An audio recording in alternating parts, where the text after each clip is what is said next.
A Saul ešte vždycky dýchal hrozbou a vraždou na učeníkov Pánových a išiel k najvyššiemu kňazovi. A vyžiadal si od neho listy do Damašku na tamojšie synagógy, aby, ak by tam našiel niektorých mužov alebo ženy tej cesty, doviedol ich zviazaných do Jeruzalema. A v tom, čo išiel, stalo sa, že sa už blížil k Damašku a zrazu ho obklúčilo svetlo z neba. A padnúc na zem, počul hlas, ktorý mu hovoril: Saule, Saule, prečo ma prenasleduješ? A on povedal: Kto si, Pane? A Pán povedal: Ja som Ježiš, ktorého ty prenasleduješ. Tvrdo sa ti bude proti ostňu vzpečovať. A on, trasúc sa a desiac sa, povedal: Pane, čo chceš, aby som učinil? A Pán jemu: Vstaň a vojdi do mesta a povie sa ti, čo máš robiť. A mužovia, ktorí s ním spolu cestovali, stáli ohromení, bez slova, ktorí síce hlas počuli, ale nevideli nikoho. Potom vstal Saul zo zeme, ale keď sa mu otvorili oči, nevidel nikoho. Vtedy ho pojali za ruku a voviedli do Damašku. A bol tak 3 dni, čo nevidel a nejedol ani nepil. A bol nejaký učeník z Damašku menom Ananiáš, ktorému riekol Pán vo videní: Ananiášu. A on povedal: Tu som, Pane. A Pán jemu zase: Vstaň a choď do ulice, ktorá sa volá Priama, a vyhľadaj v dome Júdovom Saula menom Tarzenského, lebo hľa, modlí sa. A Saul videl vo videní muža menom Ananiáša, ktorý vošiel k nemu a položil na neho ruky, aby prezrel. A Ananiáš odpovedal: Pane, počul som od mnohých ľudí o tom mužovi, ako mnoho zlého učinil tvojim svätým v Jeruzaleme. A má aj tú moc od najvyšších kňazov poviazať všetkých, ktorí vzývajú tvoje meno. Ale Pán mu povedal: Choď, lebo on mi je vyvolenou nádobou, aby zaniesol moje meno i pred pohanov, i pred kráľov, i pred synov Izraelových. Lebo ja mu ukážem, ako mnoho musí on pretrpieť za moje meno. Skloníme svoje hlavy, svoje srdcia pred Pánom a budeme sa modliť. Svätý náš drahý nebeský Otče, v tom drahom mene Pána Ježiša Krista ti ďakujeme za tento večer. Toto je deň, ktorý učinil Hospodin. Radujme sa v ňom. Ďakujeme ti, Pane Ježišu Kriste, že si učinil tento deň pre nás, pre spasenie mnohých srdc. Ďakujem, že si prišiel, že ty si ten prvý v tomto príbytku, že ty si ten, ktorý si predišiel nás všetkých. Stál si vo dverách a díval si sa na stav nášho srdca, keď sme prichádzali sem. A ty si videl, s akou túžbou, akými pohnutkami sme prišli na toto miesto. Ďakujeme ti, Pane, vítame ťa, z celého srdca ťa vítame. Milujeme ťa, lebo si nás prv miloval, Pane, a tak si za nás svoj život dal. A tak ťa aj nasledujeme, lebo ty si prv nasledoval nás. Išiel si za nami, hľadal si nás, vyťahol si nás z hlbín, vyťahol si nás tam na kraji priepasti z tých hlbín a postavil si naše kroky na skalu. A ďakujeme, že si nás obmyl a očistil si nás. Zaodial si nás rúchom spasenia. Tvoji sme, na veky sme tvoji. Sláva ti, haleluja. Naše srdcia plesajú a radujú sa v tebe, Pane Ježišu. A vítame ťa z celého srdca. Konaj v našich srdciach. Prechádzaj sa, Pane, a dívaj sa na stav nášho srdca, lebo ty nám najlepšie rozumieš. Nie človek, ty nám najlepšie rozumieš a tebe otvárame svoje srdcia. Sláva ti, haleluja. Amen. Všetkých vás srdečnou láskou vítam dnes večer na tomto mieste. Veľmi som vďačný Pánu Ježišovi, že ste si mnohí dnes večer urobili čas na to, aby ste prišli pod zvuk Božieho slova. A napriek aj tomu počasiu, ktoré máme, nehovorím, že je zlé a ani nehovorím, že je dobré, ale hovorím, že je od Boha dané, jedným na skúšku, druhým zase na potvrdenie ich viery. Takže Pán Boh dáva vždycky veci, dobré veci, všetky veci, ktoré on dáva, sú dobré, len záleží na stave nášho srdca, či sme to dobre schopní prijať a či vieme za to aj ďakovať. Takže možno, že taká malá previerka pre niektorých, ktorí sa rozhodovali, či prísť dnes večer na toto miesto, ale ďakujem Bohu za vašu vieru, ďakujem za vaše odhodlanie, ktorým ste prišli na toto miesto, aby ste vyznali, že ste hladní a smední a túžiaci po Božom slove. Amen. Halleluja. Tak nech je oslávené zo všetkého to drahé meno Pána Ježiša Krista tu na tomto mieste medzi nami. Prišiel som aj s mojím drahým bratom Čongorom a on, tak vám poviem, že už rok dopredu mi prisľúbil: Bračanko, keď pôjdeš znovu do Martina, tak ja prídem s tebou. Ja chcem tam byť, lebo ja cítim, že mám tu poslanie. A tak príjmite aj jeho s veľkou láskou a modlite sa aj za neho. Chcem vám prezradiť, že zdokonalil sa v slovenčine. Pred mesiacom sme boli v Karlových Varoch a tam už bez tlmočenia, bez všetko tak krásne hovoril po slovensky, že až som mu skoro závidel. No, takže veľmi som vďačný Pánu Ježišovi, že aj on sa zdokonaluje v tom našom jazyku, aby mohol slúžiť mnohým, aby to, čo Pán Ježiš dal do jeho srdca, aby mohol odovzdať mnohým srdciam, mnohým zarmúteným, aby mohol priniesť tú radosť, tú nádej a to východisko z tých stavov. Dovolte, aby som vám hneď na začiatku, pretože to je niekedy taká moja slabina, že zabudnem odovzdať a potom si donesiem domov do Komárna to, čo som doniesol. A hneď na začiatku vám odovzdám veľmi, veľmi srdečný pozdrav od mojej milovanej manželky Zuzky. Preto hovorím, že je milovaná, lebo ja jej hovorím vždycky: vieš, žena, ty si milovaná žena. A ona hovorí: viem o tom, tatínko, viem a veľmi som za to Pánu Bohu vďačná.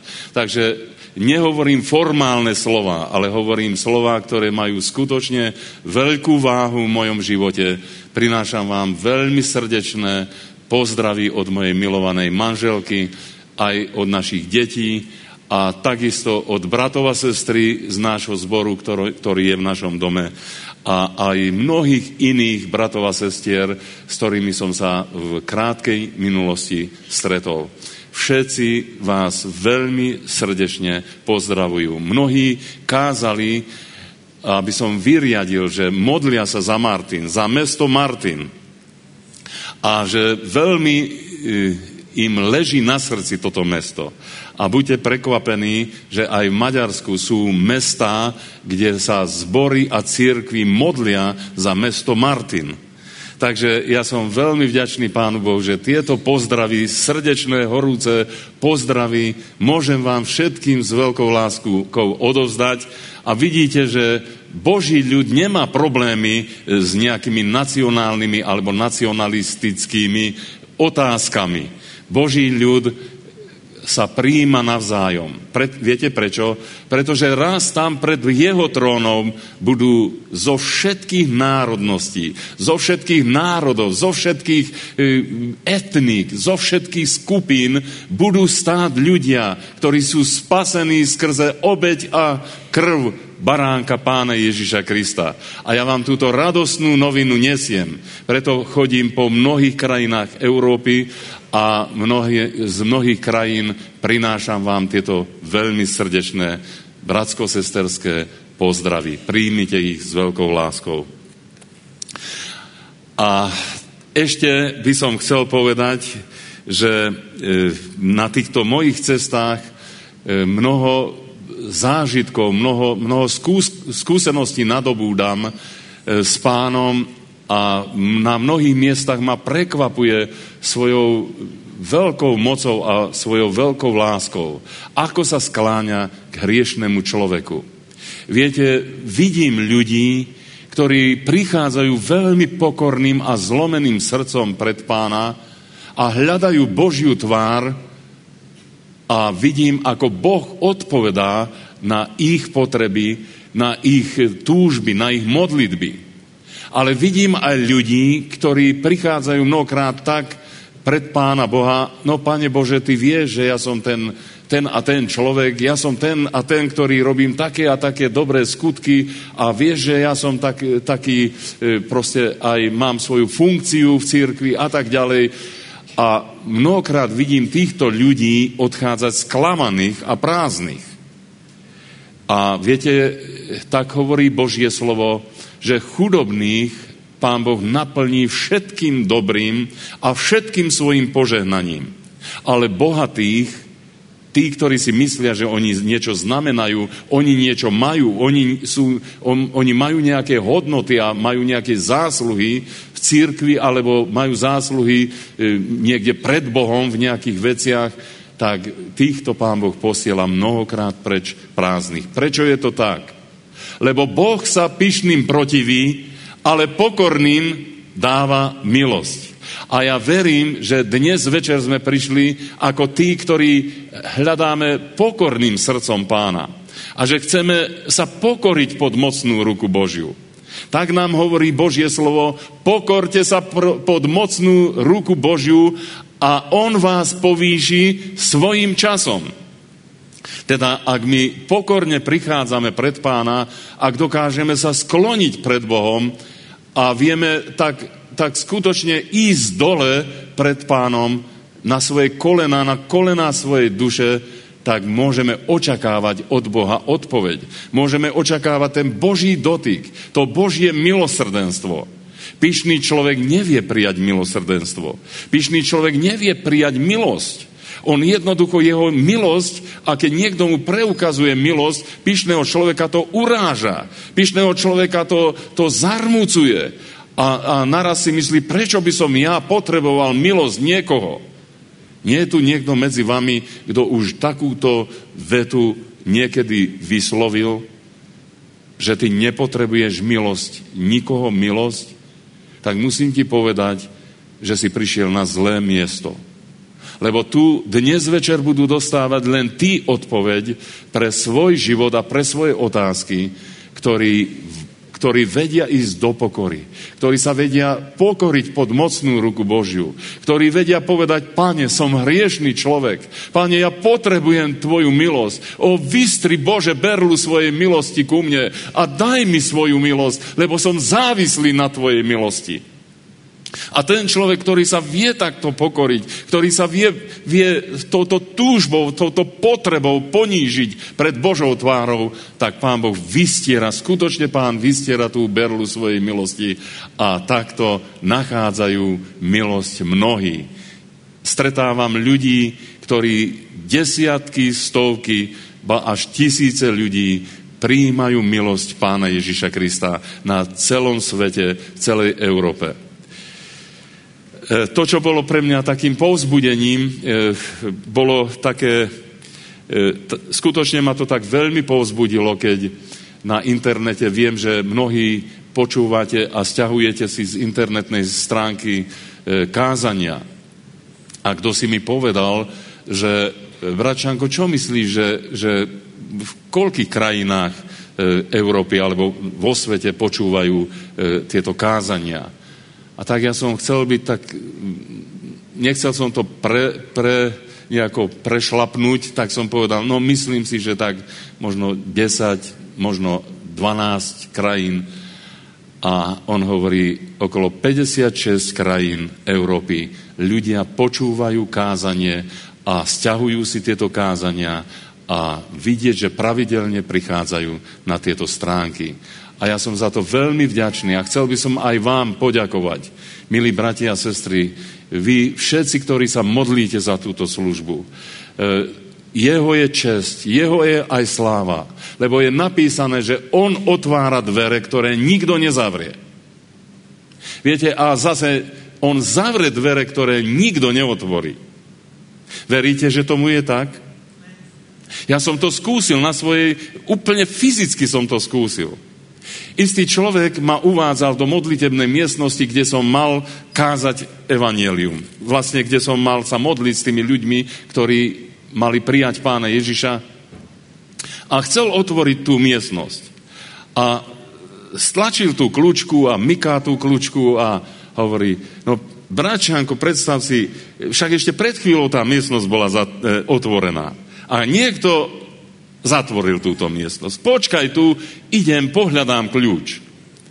No a tento človek odišiel, hľadal kľúč a opytoval sa ľudí. Kto zavrel tú miestnosť? Kto má od toho kľúč? Prečo ste to zatvorili? A tak ma Duch Boží ponúkol, poď k tým dverám a skús ty tú kľúčku. Ale som položil svoju ruku na kľúčku a viete, čo sa stalo? Dvere sa otvorili. A vtedy Duch Svätý hovoril ku mne a povedal veľmi jasným hlasom, dvere, ktoré ja zatvorím, nikto neotvorí. A dvere, ktoré ja otvorím, nikto nezavrie. Teda ja chcem vzdať chválu a česť nášmu Pánu a Spasiteľovi, Pánu Ježišovi Kristovi za to, že On sám je ten, ktorý otvára dvere evanjelia. A On je ten, ktorý má záujem o hriešnikov. A moja veľká túžba a prosba bola pred Pánom. Som povedal, Pane Ježišu, učiň mi tú milosť, aby, kým žijem na tomto svete, aby som mohol byť tam, kde hriešnici plačú nad svojimi hriechami. Dovoľ mi, Pane, aby som týchto ľudí mohol privázať k Tebe. Učiň mi túto milosť. Viete, len tí ľudia, ktorí potrebujú milosť Božiu, tí za túto milosť sú vďační. Títo ľudia sa skláňajú, títo ľudia prichádzajú k tej potrebe Božej. A títo ľudia zastanú pred Božou tvárou, sklonia sa pred Božím majestátom a povedia, Bože, ja sa skláňam pred Tvojou svetou tvárou a ja čakám na Teba celým svojim srdcom. A tí, ktorí očakávajú na Hospodina, nebudú nikdy zahambení. A toto je aj moje svedectvo z pominulých dní. Jak som spomenul, bol som v krátkej minulosti, bol som v Karlových Varoch, v Čechách. A volala mi jedna duša, podľa telefonátu a z toho hlasu som rozoznal, že zrejme ide o mladú ženu, ktorá mi hovorí, Alexander, počula som, že budeš slúžiť v Karlových Varoch. Žijem v Prahe. A chcela by som sa opýtať, že či si nájdeš na mňa tam nejaký krátky čas. Potrebovala by som pomoc. Hovorím, ja verím tomu, že bratia a sestry dajú na to príležitosť, aby som sa mohol s tebou modliť a môžeš to svoje srdce otvoriť. Viete, ale keď som uvidel túto mladú ženu, tak úplne zovrelo moje srdce. Keď ona prišla tam do tých Karlových Varov a sadla si oproti mne, naraz som videl, že jej oči boli, ona bola ako živá mŕtvola. Prepáčte, že to takto hovorím. V jej očiach ako keby vyhasol ten plameň života, jej oči boli temné, proste celá jej tvár a celý jej zjav vyjadroval beznádejnosť, tmu, horkosť. Viete, keď som sa pozrel na ňu, tak ja by som jej vedel možno pol hodinu rozprávať o jej živote. Pretože všetko som z jej tváre vyčítal. Všetko som z tej jej pohľadu, z tých vyhasnutých očí som vyčítal. A tak som sa pýtal Pána, Páne, kto je táto duša? Ty len ty najlepšie vieš, kto je táto osoba. A tak som jej povedal, otvor svoje srdce. A ona hovorí, nechcem s vami hovoriť.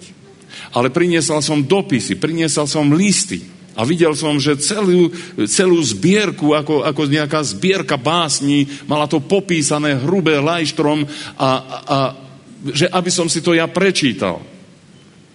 Ale hovorím, ja sa chcem s tebou rozprávať. Ja nechcem čítať, ja chcem rozprávať s tebou. Ale ona hovorí, ja nechcem sa rozprávať s vami. Ja som len chcela, aby ste si to prečítal a potom, aby ste sa za mňa modlil. A po krátkej dobe ani nezistila, ako naraz otvorila svoje srdce a ona sama otvorila svoje vnútro a z jej vnútra vychádzali tie horké, bolestivé vody, ktoré celý jej život urobili horkým, beznádejným a tmavým. A potom Duch Svätý zostúpil. Duch Svätý zostúpil a rozožal tie oči tejto ženy. Jednoducho začali tie jej oči žiariť. Naraz v tej beznádejnej tvári sa rozjasnila nádej, viera.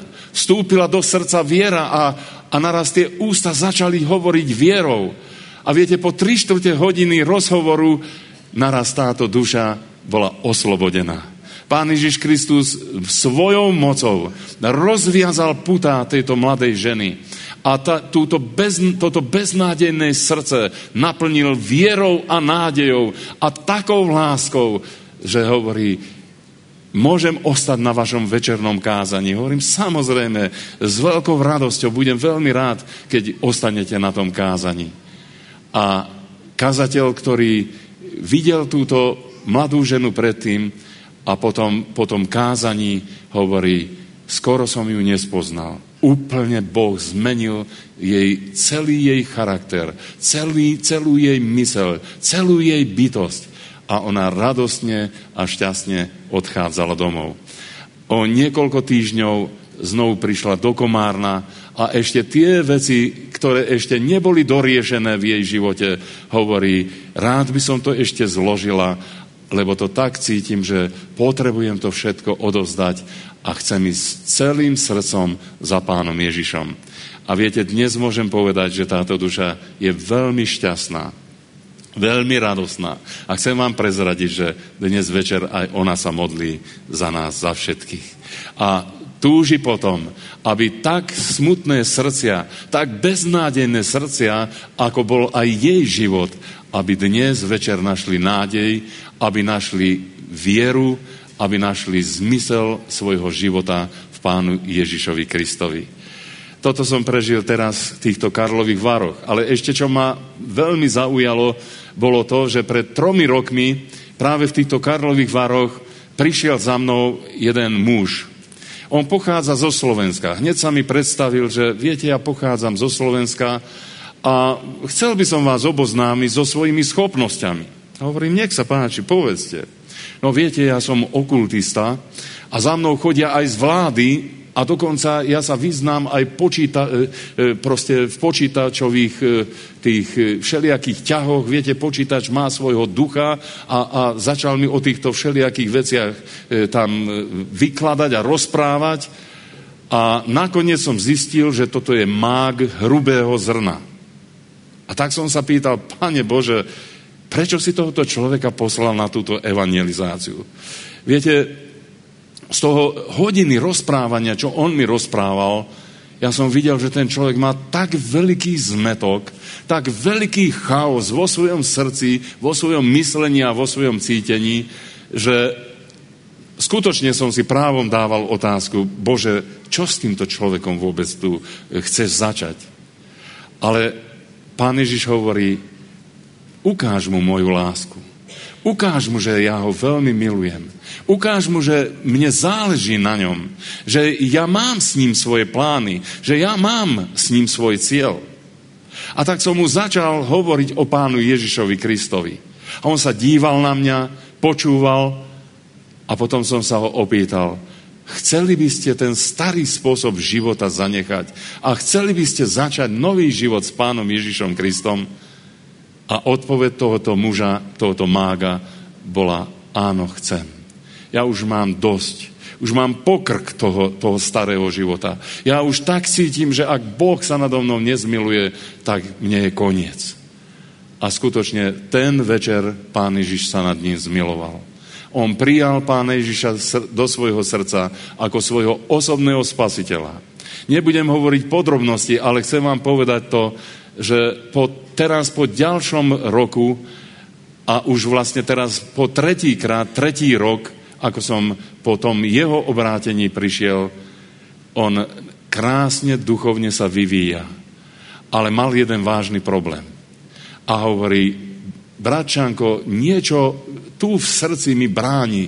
Niečo mám tu v srdci, čo mi bráni v tom, aby som sa zo srdca vedel modliť. Ja sa hľadám na internete všelijaké modlitby a snažím sa tie všelijaké napísané modlitby hovoriť a snažím sa ich prežiť, ale tak cítim, že to nejde z môjho srdca a ja by som túžil už raz zo srdca sa modliť. A hovorím, dobre, poď, budeme sa modliť. Pomazal som ho olejom, modlil som sa za tohto človeka a naraz začal modlitbu viery.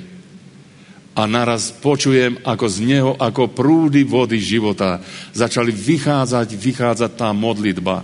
A jeho jazyk začal chváliť, začal prespevovať, dobrorčil Bohu a chválil ho za Pána Ježiša Krista. A videl som, ako mu stekajú slzy. A keď povedal amen, hneď otvoril oči a hovorí, bračanko, stal sa zázrak. A hovorím, vidím. A on hovorí, áno, teraz som sa prvýkrát vedel zo srdca modliť a verím, že toto mi už ostane. A potom sme ešte mali obecenstvo spolu a vďaka Pánu chcem vám vyznať, že tento človek bol naplnený Duchom Božím, Duchom Svätým a vedel skutočne skrze Ducha Svätého sa modliť v slobode, v radosti. Tak takéto veľké veci Pán Boh koná. Niekedy proste tak nepredstaviteľné veci sa dejú, ktoré by som si ja ako človek nevedel predstaviť. Ale práve preto vidím, že to, čo koná Pán vo svojej milosti. Takisto som bol pred niekoľkými mesiacmi na sicílsko-talianských hraniciach. Ak to poznáte, tam je jedno mestečko Brindisi, a tam som bol pozvaný na hlásanie evanjelia. Pred rokom som tam cez 2 tlmočníkov kázal evanjelium. Hovoril som po slovensky, prekladali ma do nemčiny a z nemčiny ešte do taliančiny. Viete, a to bolo katastrofálne kázanie. Viete si predstaviť, že keď prestal ten do nemčiny, tak ja som mu chcel pokračovať. Hovorí, počkaj, ešte po taliansky. No, hovorím, dobre. Počkám. Tak ešte po taliansky, keď ma predložili, tak ja som už zabudol, kde som ja skončil. No viete, ja som keď som skončil to kázanie, tak som si povedal, ani nemám odvahu dať výzvu. Hádam, tí ľudia ani nerozumeli z toho, čo som vlastne chcel povedať. Ale viete, čo sa stalo? Boh sa priznáva svojmu dielu. Duch Svätý zostúpil na to obecenstvo. Zostúpil na tých ľudí tam. Vyšiel von kazateľ, slzy mal v očiach a hovorí, pretože ja som nedal výzvu, on vyšiel von a hovorí, tak ľudia, počuli ste, čo nám Pán Boh odkazuje skrze jeho služobníka. Tak poďme a naplňme toto slovo. A on išiel dozadu v tej miestnosti k jednej osobe a tam si pýtal od nej odpustenie. A ja som myslel, že vlastne tým končí zhromaždenie, ľudia začali vstávať zo svojich miest a myslel som si, že všetci odchádzajú, ale ja som videl, že tí ľudia prichádzajú jeden k druhému a ešte 1,5 hodiny trvalo zhromaždenie z toho, že tí ľudia prichádzali, pýtali si odpustenie jeden od druhého, rodinní príslušníci navzájom, plakali jeden druhému v objatí a potom Pán Boh robil nové veci. Vlastne celý zbor, celé to spoločenstvo ľudí bolo uzdravené, duchovne uzdravené. Duch Svätý sa priznal tomu slovu a Duch Svätý dotýkal sa týchto ľudí a oni pochopili, že nielen počúvať treba Božie slovo, ale že je treba naplňať. A tak teraz som už po druhý krát, ako ďalší rok, po tomto všetkom, ako Pán Boh tam konal veľké veci, znovu som tam prišiel. A viete, čo som tam videl? Celý zbor v duchovných plameňoch. Duch Svätý zostúpil na ten zbor a začalo tam v tom zbore prebudenie. Mnohí ľudia prijímajú Pána Ježiša Krista. Mnohí ľudia sú v tom zbore oslobodzovaní. Mnohí mladí zo sveta prichádzajú a skladajú, vyznávajú svoje hriechy. Mnohí sú oslobodzovaní z rôznych poviazaností, z narkotík a z rôznych závislostí. Sú tam oslobodzovaní a Duch Svätý tam mocne pracuje. Pretože títo ľudia nielen počúvali Božie slovo, ale viete, čo urobili ešte? Pomôžte mi. Naplnili to slovo. Začali ho žiť, začali ho praktizovať a to, čo počuli, vlastne začali uvádzať do toho každodenného života. A tak som veľmi bol vďačný, že pri tej prvej návšteve tam už hneď Pán Boh dal odpoveď práve v tom, že sa tam obrátil čarodejník z mesta. A on prišiel na to miesto a keď som sa začal za neho modliť, tak mi utiekol spod rúk. Jeho to pálilo, on jednoducho nevydržal tú modlitbu a utiekol. Ale na konci, keď som sa s poslednými ľuďmi domodlil, tak sa vrátil, plakal, odovzdal svoj život Pánu Ježišovi a teraz po roku návštevy vám viem povedať, že tento človek verne nasleduje Pána Ježiša a že slúži Pánu Bohu celým svojim srdcom. Počas kázania, ak som kázal tam Božie slovo, tak som počul, že proste niekto sa tam rehoce. Bolo to veľmi nepríjemné. Viete, proste ten rehot, to bolo, hovorím o rehote, lebo to bolo vidieť, že to nebol prirodzený smiech, ale že počas toho, jak som kázal Božie slovo, tak z jednej osoby vychádzali tieto zvuky tohoto rehotu. A po skončení tohto zhromaždenia prišla mamička tejto dcérky a hovorí: brat kazateľ, moja dcérka je posadnutá. Mohol by si sa za ňu modliť? A hovorím, ak ona je, ak si pripravená aj ty, aj ona preto, aby sme išli spolu pred Božiu tvár, áno, budem sa za ňu modliť. A viete, ja som nie hneď sa modlil za ňu, ale som jej povedal: dcérka, povedz, ako sa ti tieto veci stali. Povedz, kde si došla k tomuto, že si ty takto poviazaná. Povedz mi o tom, čo si nikomu nikdy nepovedala. Samozrejme, že nikoho pritom nechcela mať. A keď otvorila to svoje srdce, naraz som videl, že veru, ten diabol si urobil veľké práva a veľké nároky na jej život. A preto sa tam rehotal. On sa rehotal tomu, čo som ja hovoril. Rehotal sa tomu kázaniu. A on ten diabol si myslel, že môžeš ty kázať, môžeš ty hovoriť, čo chceš. Ja tu mám svoje pevnosti. Ja tu mám svoje práva v živote tejto osoby. Ale ona, vtedy, keď tieto veci vyznala, otvorila svoje srdce, vyznala tie hriechy svojho života, o čom nikto nevedel na tom svete, len ona. Keď to všetko prestrela pred Pána, vtedy som ju pomazal olejom a opýtal som sa: nenávidíš tieto hriechy? Vieš, že tieto hriechy sa stali vlastne osídlom tvojho života? Dobrovoľne sa týchto hriechov vzdávaš a vyznávaš, že satanovi odoberáš všetko právo na tvoj život a odovzdáš to právo Pánu Ježišovi Kristovi nad tvojim životom? A ona povedala: áno, tak je. Ľutujem každý ten hriech, ľutujem všetko to, s čím som sa otvorila tým mociam temna, kde si diabol urobil takéto práva a nároky na mňa, a ľutujem to z celého srdca, vyznávam to ako hriech a odnímam diablovi právo a nárok na mňa a odozdávam všetky práva a nároky na môj život, na moje telo, ducha i dušu Pánu Ježišovi Kristovi. Tak keď toto vyznala, zložil som na ňu ruky a modlil som sa. V mene Pána Ježiša Krista bol vyzvaný ten nečistý duch, ktorý sa v nej rehotal, aby vyšiel von, aby ju opustil. Bratia a sestry, Pán Ježiš je víťaz.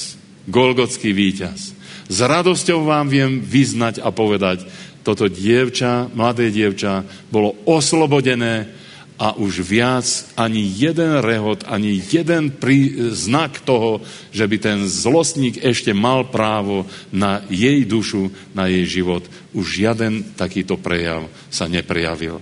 A ona, chváliac Boha, slobodná, radostná, odchádzala domov aj so svojou matkou a chvália Pána, lebo Pán Boh urobil veľké veci v jej živote.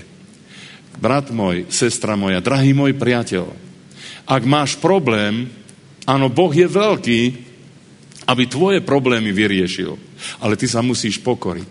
Viete, toto dievča sa muselo pokoriť. Viete, ona sa hanbila. Ona hovorila, no čo si ten brat Šánko o mne bude mysleť, že som tá najpodlejšia, tá najšpinavšia, tá najposlednejšia. Ale ona sa pokorila, lebo ona chcela byť slobodná. Ona si uvedomila, že len vtedy, keď svoje srdce pokorí pred Bohom, aj pred ľuďmi, že vtedy Pán Boh vystre tú berlu milosti. A nemýlila sa. Pán Boh skutočne jej dal milosť, bola oslobodená, bola uzdravená a aj moja viera bola veľmi povzbudená, posilnená tým, čo som videl a čo som zažil. Viete to, byť v blízkosti takého človeka, o ktorom viete, že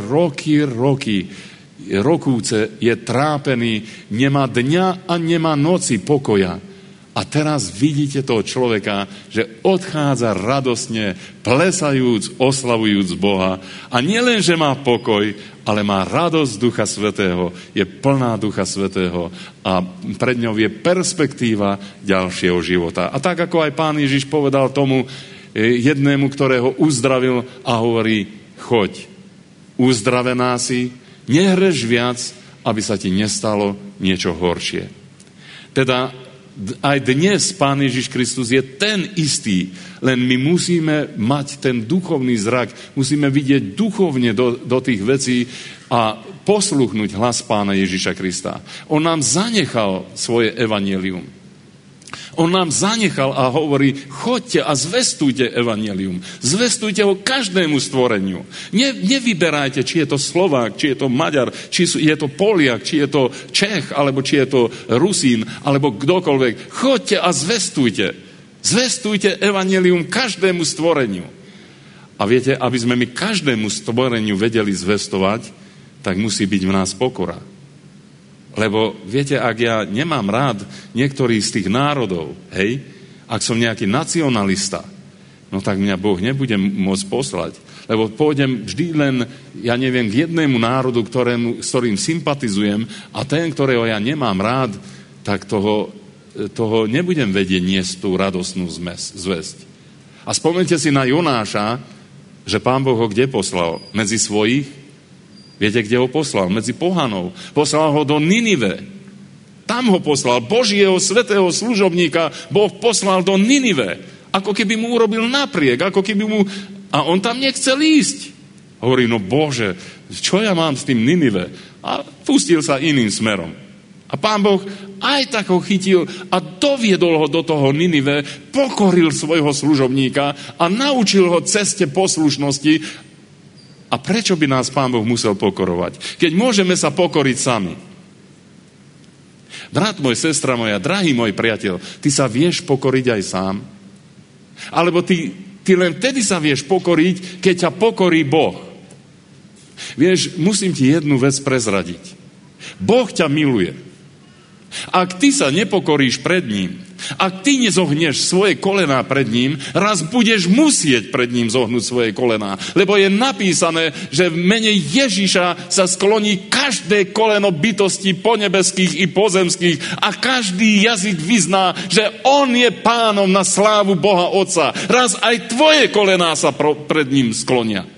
Ale o čo je to krajšie, keď nie na silu, keď nie v strachu, keď nie pod tou autoritou, pod tou tvrdou rukou Božou, ale keď ty môžeš skloniť svoje kolená, keď môžeš sa skloniť pred svojim Bohom a môžeš vyznať, Pane Bože, ty si môj Pán, ty si môj Boh, ďakujem ti za tvojho syna Pána Ježiša Krista, ktorého si poslal na moje spasenie, na moju záchranu. Áno, ja som ten hriešník, ja som tá stratená ovečka, ďakujem ti za tohto pastiera, ktorého si mi poslal, za Pána Ježiša Krista a ja počujem jeho volajúci hlas. O Pane, ja skláňam svoje kolená pred ním a ďakujem ti, že ma voláš. O, aké je to nádherné, keď my môžeme skloniť svoje kolená nie pod tlakom, nie pod tou autoritou, tvrdou autoritou Božou, ale môžeme ho skloniť dobrovoľne, rád, vďačne, z úprimného srdca. Brat môj, sestra moja, drahý môj priateľ, ako ty skláňaš svoje kolená? Len vtedy, keď Boh ťa skloní, len vtedy, keď ťa Boh poníži, len vtedy vieš plakať, len vtedy sa vieš ponížiť. Prečo čakáš na toto? Vieš, bez zlomenia to nepôjde. A vieš, tam, kde je zlomenina, tam je bolesť. Tam je trápenie. Prečo ty potrebuješ trápenie? Prečo ty potrebuješ bolesť do tvojho života, aby ťa Boh zlomil? Zlom ty svoje srdce, sklon sa pred Bohom a povedz: Bože, ty si mojim Bohom, ty si mojim Pánom a ja sa dobrovoľne skláňam pred tebou. Nečakaj na to, aby Boh zasiahol do tvojho života. Lebo Boh sa pyšným protiví a pokorným dáva milosť. Pokorte sa tedy pod mocnú ruku Božiu a On vás povýši svojim časom.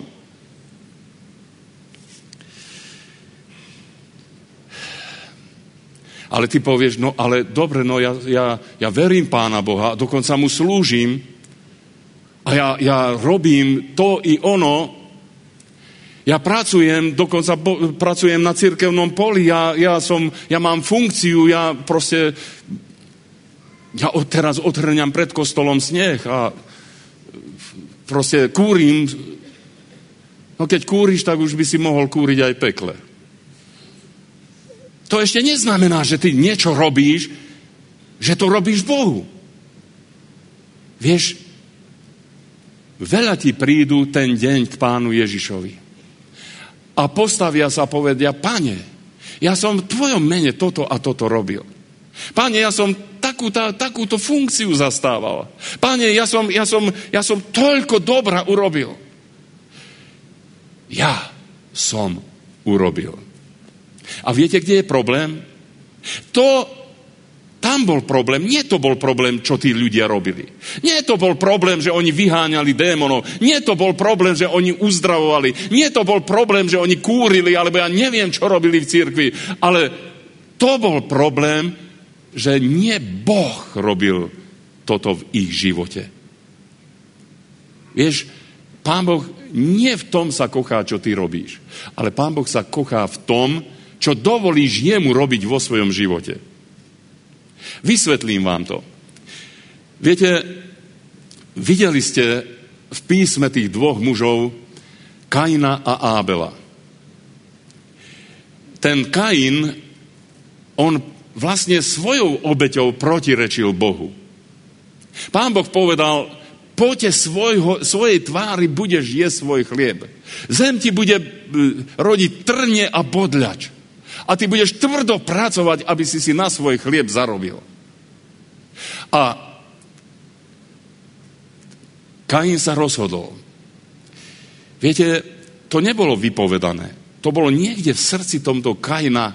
No vieš čo, Pane Bože, no ja ti ukážem, že zem nielen trňa a bodľač urodí, ale ja to dokážem. Ja niečo dopestujem, niečo pekné. Ja niečo pekné vytvorím, niečo pekného budem účastný a potom ti to donesiem na oltár a budeš vidieť, že zem nielen trnia bodľač rodí, ale že donesie aj pekné plody zeme. A tak to, čo si zaumienil vo svojom srdci, aj urobil. Pripravil oltár a všetko to, čo cez ten rok robil, tak všetko to ovocie, to najkrajšie ovocie priniesol Bohu. Nie posledné. To pekné ovocie priniesol Pánu Bohu ukázať. Páne Bože, toto som ja dokázal. Toto som ja urobil. Vidíš, Páne Bože, no čo ty na to môžeš, Páne Bože, povedať? Len svoje ámen, nie? Asi takto. A takto niektorí ľudia aj slúžia Bohu. No to, čo ja robím, na to Pán Boh môže povedať len amen. A pritom nevidia, že sa protivia Bohu. Nevidia, že sa protivia Božej myšlienke. Vieš, nie to, čo si ty myslíš, že je dobré v Božích očiach, je vždycky dobré. Nie to, čo si ty myslíš, že je správne. Lebo tak hovorí Pán, ako sú vzdialený východ od západu, tak sú vzdialené moje myšlienky od vašich myšlienok. To znamená, že ak ty si myslíš o niečom, že to je dobré, v konečnom dôsledku Boh vidí, že ty sa mu protivíš, že sa mu ty vysmievaš svojou službou, že žiješ hriechu, že si robíš hriech a pritom si kupuješ spasenie, lebo ty Pánu Bohu slúžiš nejakým spôsobom. Zastav sa. Ty nemôžeš si Pána Boha kúpiť. Ty nemôžeš si Pána Ježiša skorumpovať. Vieš prečo? Lebo on sa nedá skorumpovať. Prišiel k nemu diabol a diabol chcel skorumpovať Pána Ježiša. A hovorí mu, ty, keď sa predo mnou pokloníš, nemusíš, neviem ako veľmi. Len tak, stačí tak sa pokloniť. Trošku tak. Nikto to nebude vidieť, pozri, tu nie sú ľudia, nie sú tu farizeovia, nie sú tu zákonníci, dokonca nie sú tu ani tvoji učedníci. Len tak sa trošku, len poklon sa. Vieš, čo ti dám za to? Dám ti všetko bohatstvo a všetku slávu tohoto sveta. Všetko bude tvoje. Vidíte, diabol už dávno chcel Pána Ježiša Krista skorumpovať. Dávno si ho chcel kúpiť. A čo povedal Pán Ježiš Kristus? Bohu jedinému sa budeš klaniať a jemu budeš sveto slúžiť. A nedal svoje srdce tejto myšlienke. Vieš, a ani tebe Pán Ježiš sa nedá skorumpovať. Ak si ty myslíš, že ty budeš toto a ono robiť a on na to pritakne, tak ti musím povedať, že si na úplnom omyle. Vieš, čo pýta od teba Pán Ježiš? Poslušnosť. Poslušnosť, pokorné srdce. Zastav sa, takto hovorí Pán. Zastav sa, drahá duša. Porozmýšľaj nad sebou. Ty si odo mňa nemôžeš kúpiť spasenie, lebo ja som za to spasenie už zaplatil. Nie zlatom, ani nie striebrom, ani nie drahými kameňmi, ale zaplatil som za to spasenie svojím životom a svojou krvou. Čo mi ešte ty dáš, okrem toho, že mi dáš svoje hriešne srdce a dáš mi svoju poslušnosť? Nič nemôžeš Bohu dať. Ale ľudia, viete, aj kolenačky by išli, ja neviem, aj do Meky, alebo ja neviem kde ešte. Len, aby si zaplatili to svoje spasenie. Pán Boh toto nežiada. Vieš, čo od teba žiada? Jedinú jednu vec. Tvoje srdce a tvoju poslušnosť. Toto žiada Pán. A keď mu otvoríš svoje srdce, tak naraz zistíš, že to srdce je plné všeličoho. Že to srdce je plné všelijakého haraburďa, všelijakých zbytočných vecí, všelijakých vecí, ktoré vzdialujú tvoj život od Boha. A práve tie pýta Pán a hovorí, daj mi to všetko, ja to všetko dám preč, ja to všetko vyriadím, vyčistím. Obmyjem svojou svetou krvou, tak hovorí Pán. Vyriadím to tvoje chaotické srdce, tie tvoje chaotické túžby, tie tvoje chaotické myšlienky, celú tvoju bytosť dám do poriadku, vyzametám ju, vyčistím ju, vyumývam ju, vyčistím trón a potom posadím sa na ten trón. A na tróne tvojho srdca už nebude tvoje pyšné urodzené ja. Už nie ty budeš rozhodovať, čo je dobré, čo ty chceš robiť, alebo čo sa tebe ľúbi. Ale to budeš skúmať, čo sa Bohu ľúbi, čo je jemu ľúbe, čo jemu sa páči a čo je jemu v jeho očiach dokonale. To znamená, pozrite sa, Kain sa posmieval s tým Bohu vlastne a Pán Boh preto neprijal túto obeť. Vidíte? Pán Boh vidí do tvojho srdca. Prečo ty nechceš sa obrátiť? Prečo ty radšej budeš robiť to, čo robíš? A on hovorí, nie. Ja žiadam tvoje srdce. Ja žiadam celú tvoju bytosť, aby si otvoril to svoje srdce. A dal ho mne. A poslúchal ma, tak hovorí Pán. A teraz tam obetuje tento Ábel. A vidí svojho brata, lebo on nevidel do srdca svojho brata. A motivoval ho jeho brat, Kain. A on nevidel, že tento Kain sa vlastne Bohu posmieva svojou obeťou. A nechápal, prečo Pán Boh neprijal Kainovú obeť. A on rozmýšľa, Pane Bože, čo by som ja tebe dal? Ja som sa netrápil, netrudil s tou zemou. Ja som neokopával, neoral, proste ja som mal iné zamestnanie. Ja som pracoval s ovečkami. Ty si mi dal ovce. Ja neviem, že či ti ja môžem dať takúto jednu ovečku. Lebo vlastne ty si mi ich dal. Ja som sa netrudil tými ovcami. A zveril si mi ich, aby som ich pásol, aby som ich viedol k tým pažitiam, aby som ich viedol k tým tichým vodám. A ja som sa len díval, ako chutne papkajú, ako chutne jedia. A ja som sa díval len na nich, ako oni pijú tú vodičku.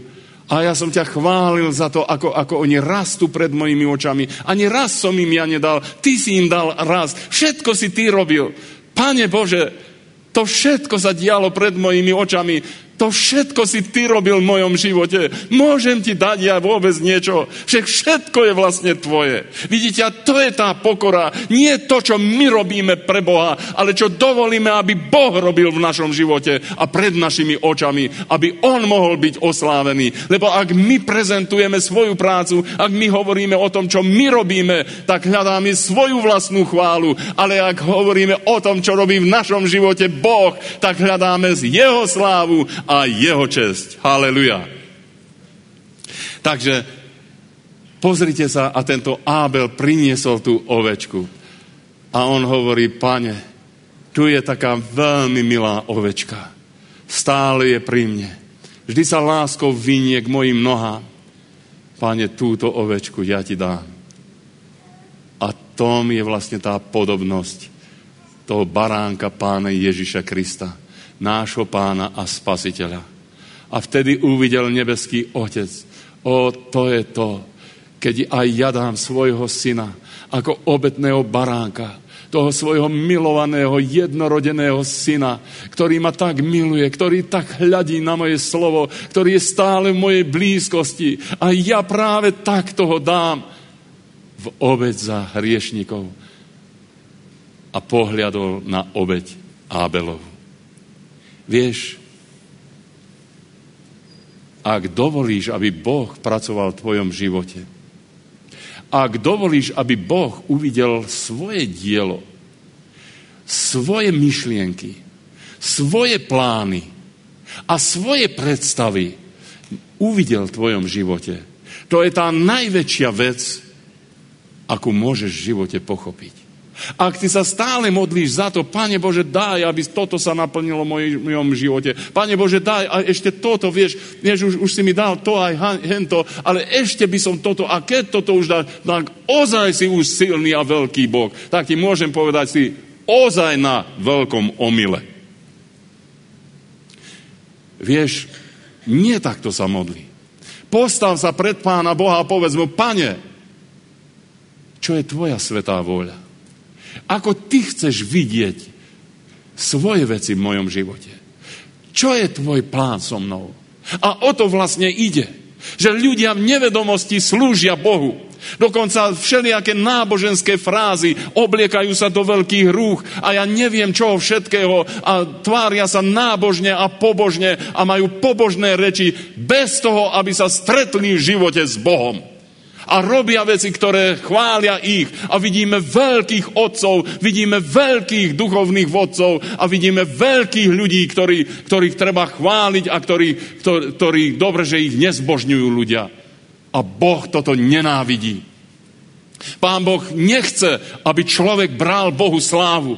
Pán Boh chce, aby jeho sláva bola cez človeka, cez každého jedinca, aby jeho sláva bola zjavná a vyvýšená. A preto mnohí ľudia aj v dnešnej dobe, možno náboženskí predstavitelia, alebo možno iní ľudia, ktorí sa pletú do náboženských vecí a myslia si, že dobré veci robia a sú vlastne v protivenstve s Bohom. A tu môj brat čítal o jednom nábožnom človeku, ktorý sa volal Saul. On v mene Boha bojoval proti Bohu. Ľudia nevedia. On o tom nevedel. On si myslel, že robí dobrú vec. On si myslel, že robí v záujme svojho náboženstva, v záujme svojej religii, svojej cirkvi, že robí veľmi dobrú a veľmi užitočnú vec.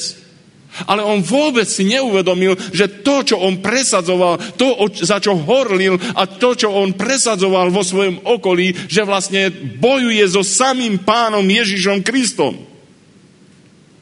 A takto mnohí ľudia vôbec ani sa nepýtajú o tom, že vlastne za koho bojujú, za koho horlia. Nepýtajú sa, čo je vlastne zmysel toho, čo robia, ale robia to, lebo chcú si kúpiť Pána Boha. Chcú z Pána Boha skorumpovať.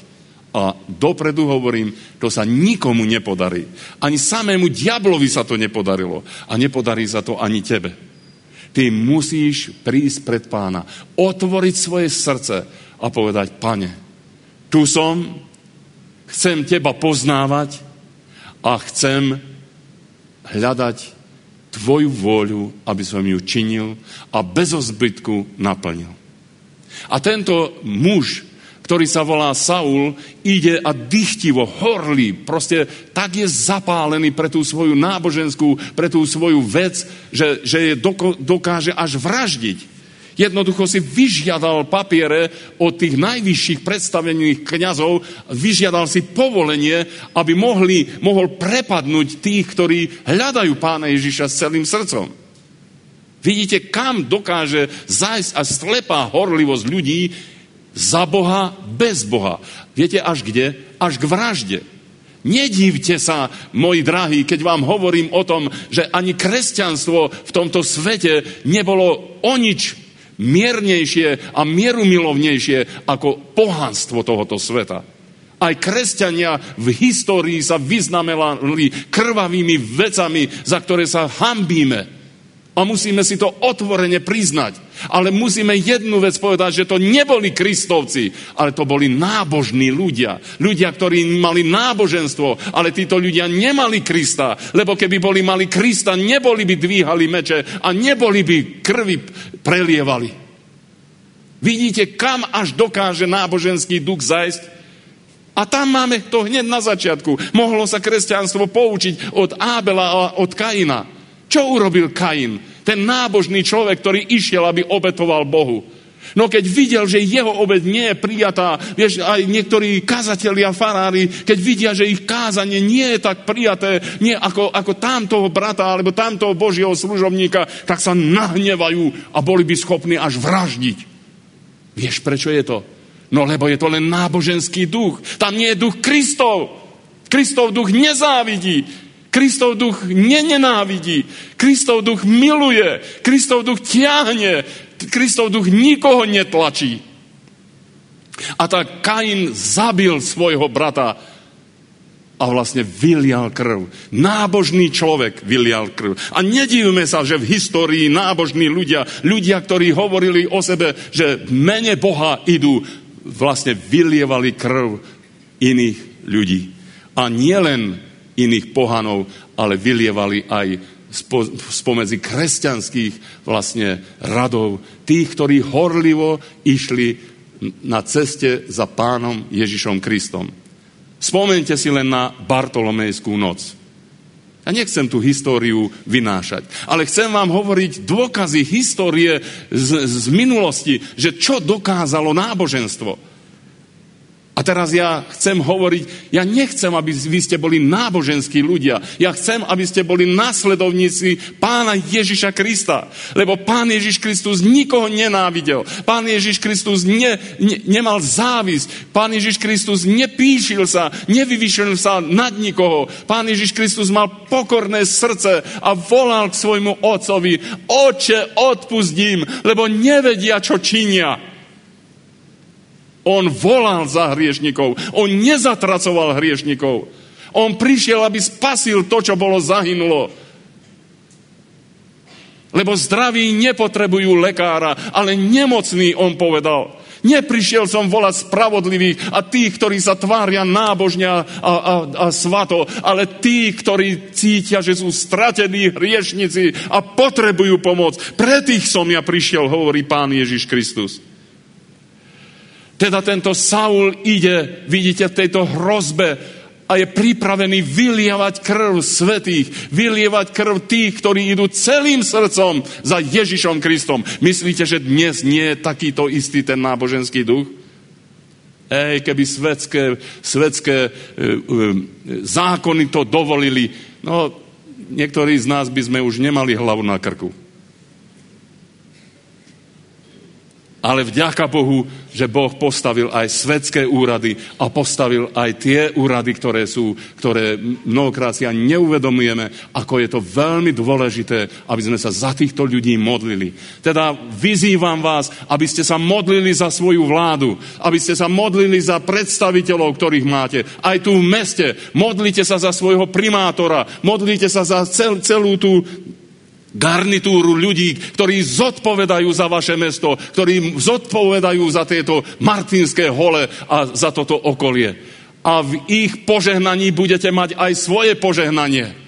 Modlite sa za nich, žehnajte im a proste Pána Boha, aby im dal múdrosť, aby im dal skutočne svetlo a požehnanie do všetkých vecí ich života. A keď vidíme mnohokrát, žiaľ, že tam, kde hovoria, my sme kresťania, my sme tí, ktorí reprezentujeme kresťanov, a keď vidím ich v televízii, ako sa chovajú, oni sa viac nelíšia k lepšiemu ako tí druhí.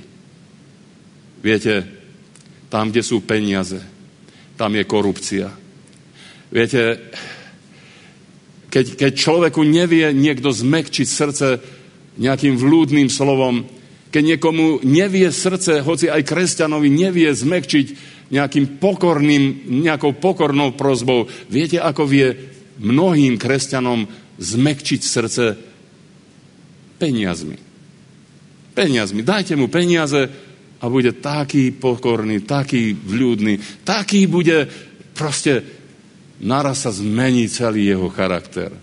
No vidíte, a to je korupcia. A to je duchovná korupcia. A tomuto sú mnohokrát podriadení aj služobníci Boží. Ja neviem, čo za to dostával Saul, ale viem, že horlil celým srdcom, horlil za Boha a proti Bohu. Ale Boh videl jeho úprimné srdce. Ja si nemyslím, že on hľadal nejaký osobný zisk.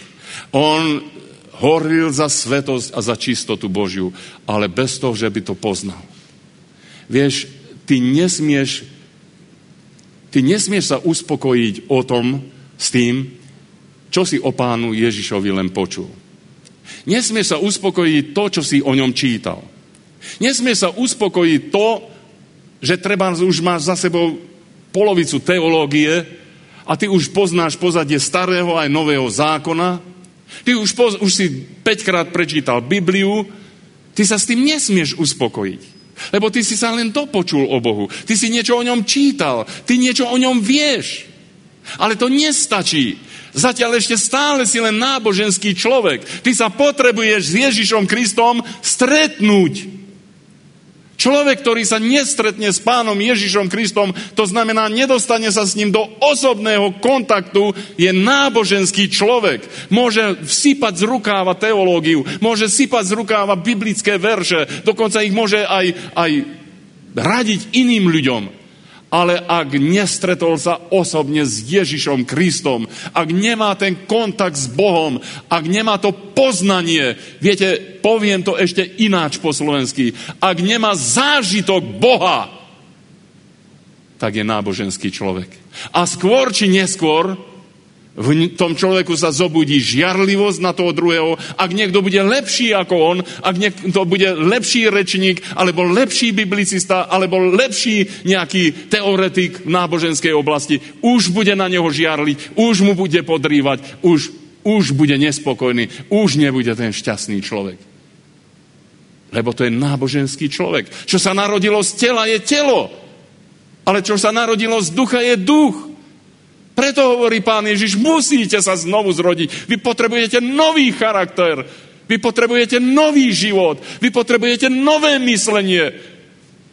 My potrebujeme myslenie Pána Ježiša Krista. A to je ten nový charakter. To je ten nový život. My potrebujeme sa stretnúť s ním. Ale ako sa stretol tento Saul? Viete ako? On padol dole. Dalo sa aj hlbšie padnúť. Hlbšie sa už nedalo. Bol úplne dole na podlahe. Úplne dole na zemi. Tam už od toho hlbšie sa nedá. Vieš, keď Boh začína s tebou nové veci, ty musíš ísť dole.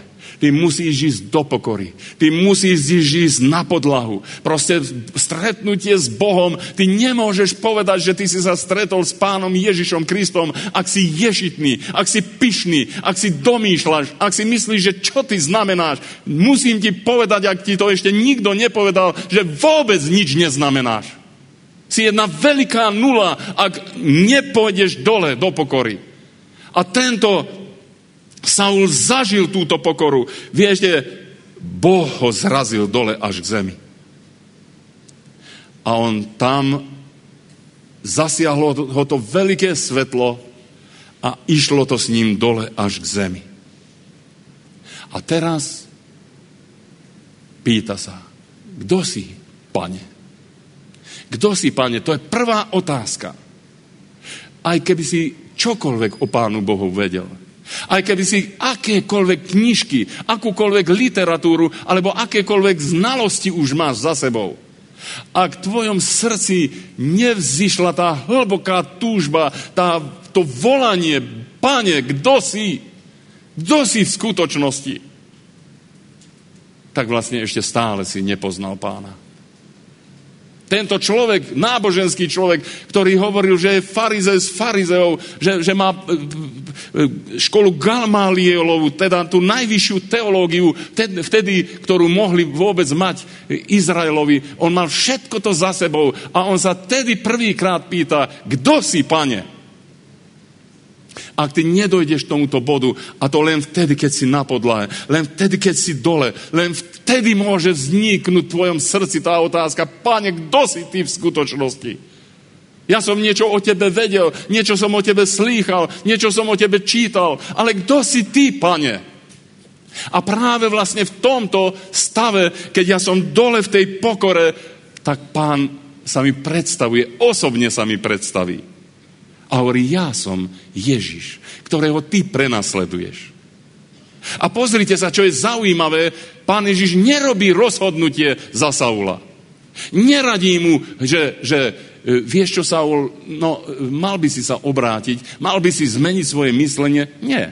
On hovorí, on mu v tom smere jeho rozmýšľania, v tom smere, ktorom on išiel, vlastne v tom smere ho kvalifikuje a v tom smere k nemu prehovára a hovorí, tvrdo ti bude proti osňu sa spečovať.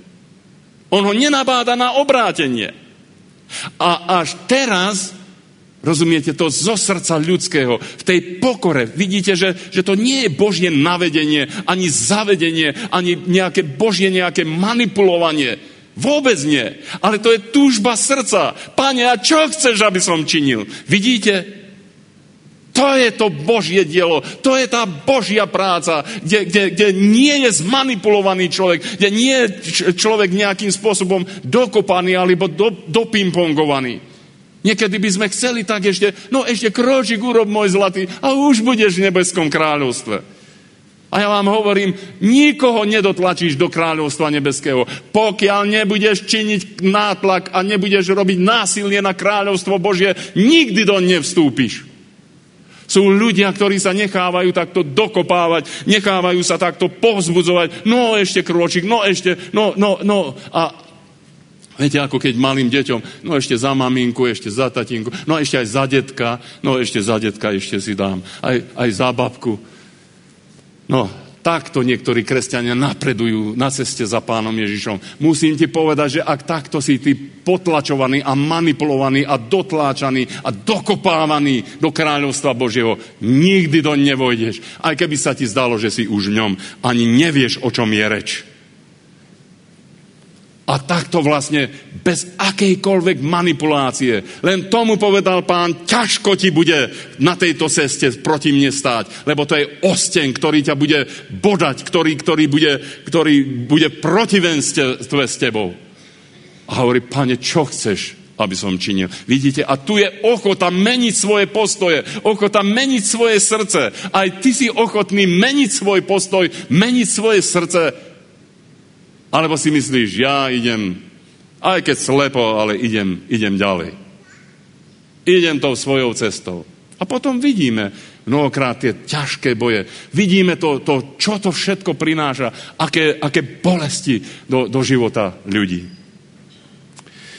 Viete, aj v krátkej minulosti prišiel za mnou kdosi a hovorí: Bračánko, musím ti vyznať, že celý život som sa protivil tomu, čo môj otec hovoril. Môj otec ma prosil.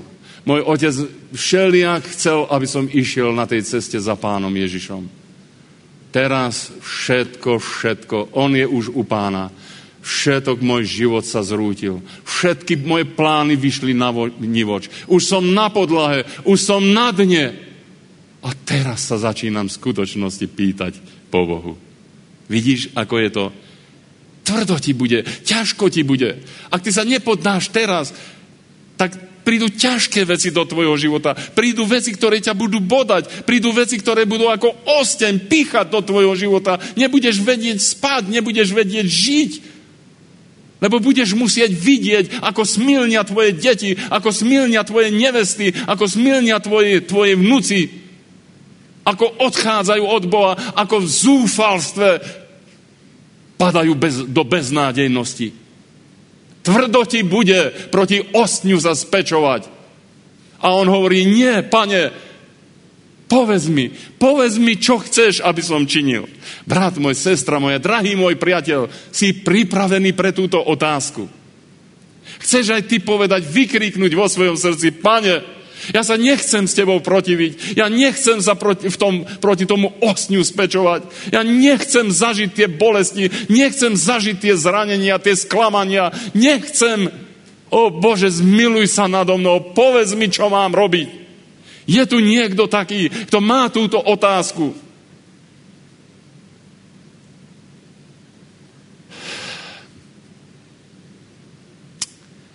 A povedalo sa mu, čo mal robiť. A ja ti poviem, čo máš robiť. Otvor svoje srdce Pánu Ježišovi Kristovi. Otvor mu svoje srdce a povedz mu: Pane, odpusť mi, že som horlil bez teba za teba.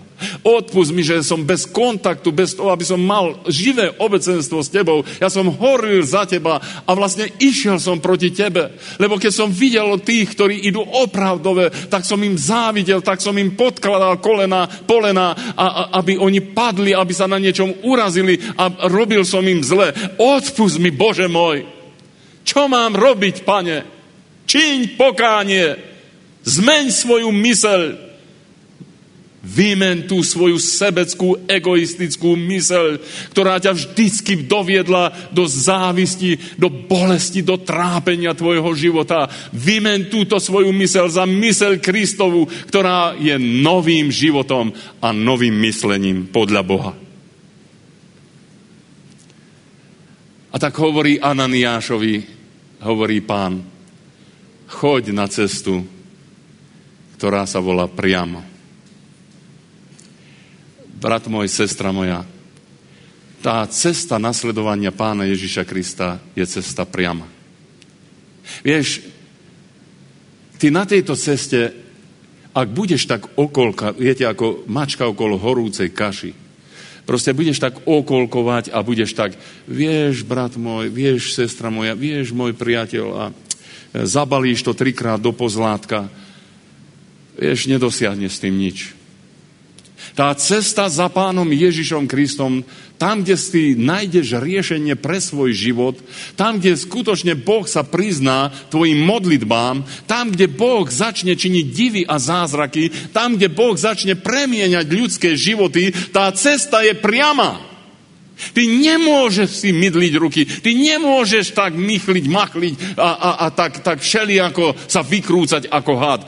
Ty choď priamou cestou za Ježišom. Ty hovor priame veci, hovor veci pravdivé, hovor veci svetlé a nezahmlené, ale pravdivé. Lebo poznáte pravdu a pravda vás vyslobodí. Haleluja. Teda tá cesta, na ktorú ťa Ježiš Kristus vedie, môj drahý brat, moja sestra, môj drahý priateľ, to je tá cesta priama. A tam sa budú modliť za teba. Tam, vieš, a Boh rád čuje modlitby priamych. Rád čuje modlitby spravodlivých. Rád čuje modlitby tých, ktorí sú Bohu ľúbi. a odpovedá na tieto modlitby.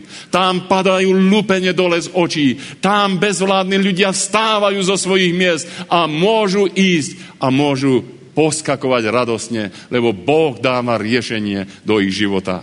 Ak aj ty chceš nájsť riešenie pre svoj život, aj pre svojich milých, vydaj sa na cestu priamu.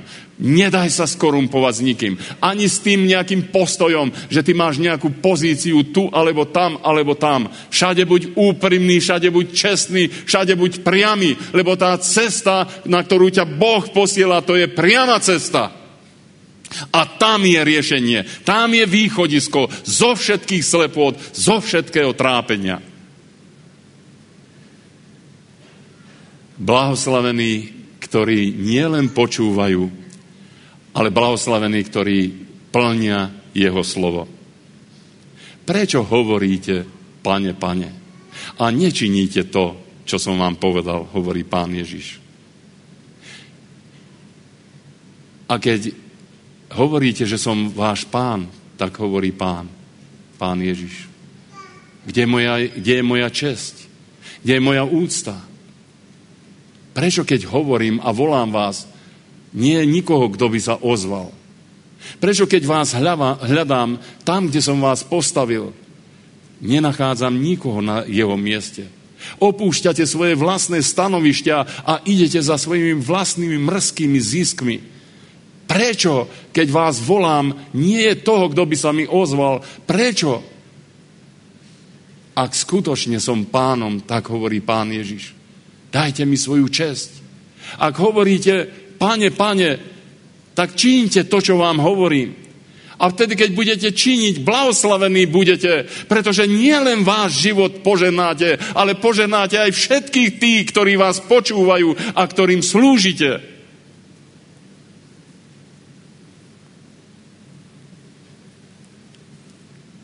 A modlili sa za Saula a otvorili sa jeho oči. Bol uzdravený a nasledoval verne Pána Ježiša Krista. Aj my sa budeme modliť za teba. Aj my budeme volať na Pána za tvoj život. A Pán je pripravený vypočuť modlitby. Pripravený, aby sňali, aby spadli z tvojich očí tie lupiny náboženskosti. Aby si uvidel konečne Ježiša. Viete, aj v týchto dňoch prišla jedna mladá osoba, prišla tam komárne za nami a hovorí, viete, ja Pána Boha tak verím, ale nejak to Pána Ježiša nevidím, neviem to tak nejak prijať. A viete, keď sa jej Pán predstavil, keď sa jej Pán Ježiš dotkol, viete, čo sa stalo? Ona plesala a radovala sa. A brat Čongor dostal SMS-ky a hovorí, brat Čongor, radujem sa, lebo už aj pre mňa Pán Ježiš znamená Spasiteľa a Pána. Haleluja. Vidíte? On odchádzal ináč. Odchádzal tento Saul už nenáboženský človek, ale Kristovec. My sme Kristovci. Kresťania, to sú Kristovci. Nasledovníci Ježiša Krista. Oni robia to, čo on hovorí. Oni sa dívajú na svojho Pána, nasledujú jeho príklad, slove i skutku. Ježiš Kristus bol priamy, aj my sme priamy. A preto nech ťa to neuráža, toto kázanie, keď tak cítiš, že je to príliš tvrdé, alebo príliš priame. Lebo mi Pán povedal, svedč pevne a ja sa postavím k tebe. A tie srdcia, ktoré budú hodné moje slova, oni poznamujú môj hlas, lebo moje ovce čujú môj hlas a ja ich znám a volám ich po mene a oni ma budú nasledovať a ja ich odmením večným životom. Ale nábožní ľudia, tí, ktorí chytráčia a ktorí hľadajú svoje vlastné zisky, aj svoje vlastné pozície, aj v cirkvách, tí, ktorí idú za svojimi skorumpovanými svojimi túžbami, tak oni budú tvojimi protivníkmi. Ale ja vás prosím v mene Pána Ježiša, aby nebol tu nikto medzi vami taký, ktorý by ste sa nechali mrzkým ziskom toho zlého skorumpovať. Otvorte sa pre jeho slovo. Povedz, Pane Ježišu, Tvoje slovo prichádza priamo do môjho srdca. Odpusť mi, Pane, že som sa bál ľudí. Odpusť mi, že som závisel na mienke ľudí. Odpusť mi, že som sa bál, že čo povedia tí, alebo oni, alebo čo mi povedia tam v tej cirkvi, alebo v onej cirkvi. Odpusť mi, Pane, odpusť mi, že mi to bolo dôležitejšie, ako by som sa bol pýtal, že čo si ty o tom myslíš, Pane Ježišu. A tak ti otváram svoje srdce, Pane. A prosím ťa, vstúp do mojho srdca. Buď mojim pánom a mojim spasiteľom. Nech nadobudnem ten kontakt, nech nadobudnem ten zážitok Boha, nech mám tú skúsenosť, že si sa ma dotkol. Sláva ti, Pane. Pred niekoľkými dňami Pán Ježiš ma poslal do jednej firmy. A tak mi povedal, pôjdeš tam a nájdeš človeka v tej firme, ktorý má rakovinu. A vedel som len jeho posmešné meno. A tak som prišiel za tým bratom, ktorý v tej firme pracoval a hovorím, prosím ťa, robí tu vo vašej firme nejaký takýto človek, ktorý má takéto posmešné meno? A on hovorí, že no áno, robí, a čo s ním chceš? Hovorím, viem, že má tento človek rakovinu a Pán ma posiela, aby som sa za neho modlil. Ale on si bude mysleť, že ja som ťa poslal. Hovorím, vieš čo, ja mu rovno poviem, že ty ani v rozume si nemal sa za neho modliť. Že ma Pán poslal. No, dobre, tak ti poviem, kde je. Tak ho zavolal. A teraz hovorím tomu človeku, počul som, že máte trápenie. A ja by som vám chcel povedať o tom, čo som ja zažil s Pánom Ježišom.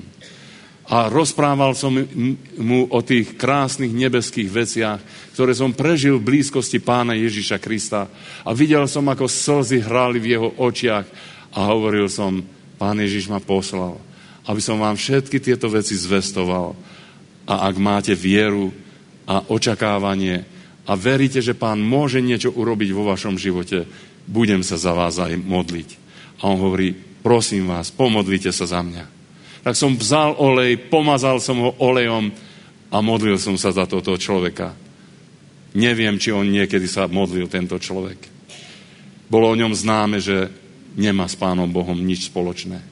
Ale modlil som sa. Pomazal som ho olejom a modlil som sa. A videl som, ako jeho srdce, ako tým olejom Ducha Svätého od Boha bolo premazané a taký pokoj vstúpil na tvár tohoto človeka. A viete, čo tento človek urobil? Jak som skončil modlitbu, išiel od kolegu ku kolegovi a hovorí, predstavte si, tento Barkovci sa za mňa modlil a ja som slobodný, ja mám takú radosť, ja mám taký pokoj, ja vám to neviem vyrozprávať. A viete, čo sa stalo? Celá firma ma obklúčila a všetci čakali, aby som im rozprával o Pánu Ježišovi. Halleluja! Aké je to nádherné, keď Pán Ježiš sa vo svojej láske predstaví tým ľuďom. A vidíte, mnohokrát kresťania nejdu takou priamou cestou. No ešte si bude mysleť, že ja som ťa za ním poslal. Hovorím, ja mu rovno poviem, že ty si to ani v rozume nemal. Vidíte? Mnohokrát to je to, čo je hanba, to je sláva niektorým ľuďom. A ja vás prosím, aby ste hľadali slávu Božiu. Hľadajte slávu Božiu a modlite sa druh za druha. Modlite sa za svojich priateľov, ale modlite sa aj za svojich nepriateľov. Modlite sa za všetkých ľudí, ktorých Boh dal do vášho okolia, lebo Pán sa chce osláviť.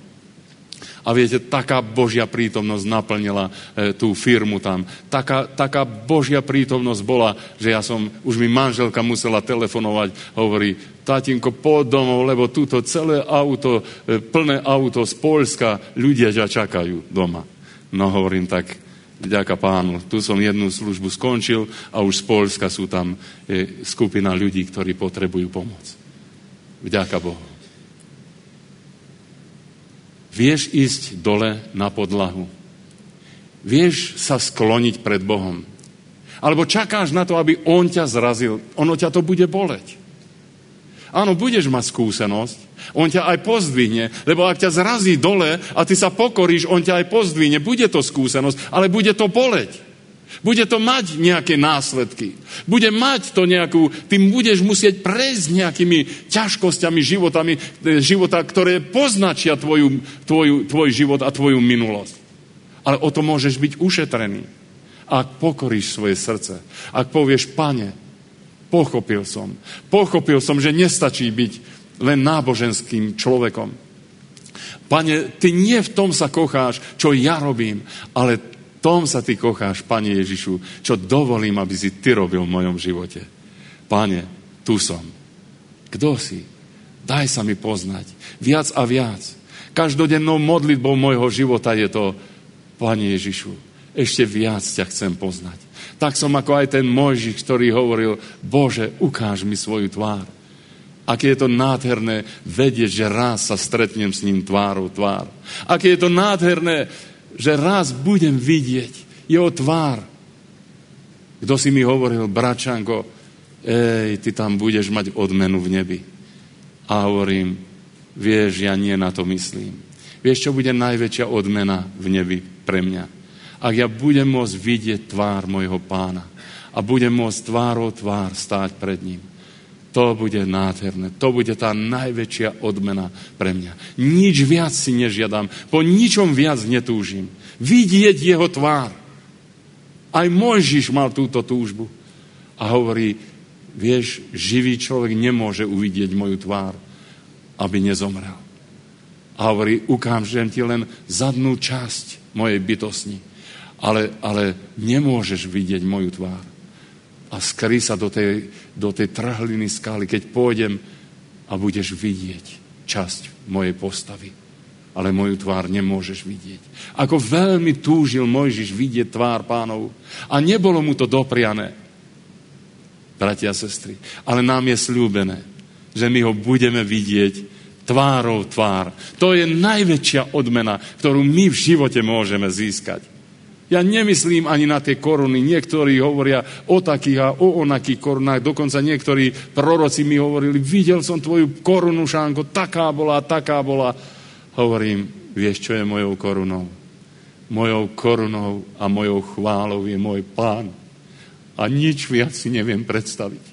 To je môjim Bohom i môjim Pánom. Aj mojou chválou i všetkou mojou túžbou môj Pán a môj Boh. Ale to som sa musel dostať na kolena. To som sa musel dostať tam na dno, aby som sa pokoril pod mocnú ruku Božiu, aby ma On pozdvihol svojím časom. Chcem sa vás opýtať a budem teraz už končiť. Chcem sa pýtať, je tu niekto z vás, kto tak vo svojom srdci prežíva, že Pán hovoril k jeho srdcu, že nechce byť len náboženským človekom, nechce naplňať len nejaké náboženské funkcie a robiť niečo pre Pána Boha.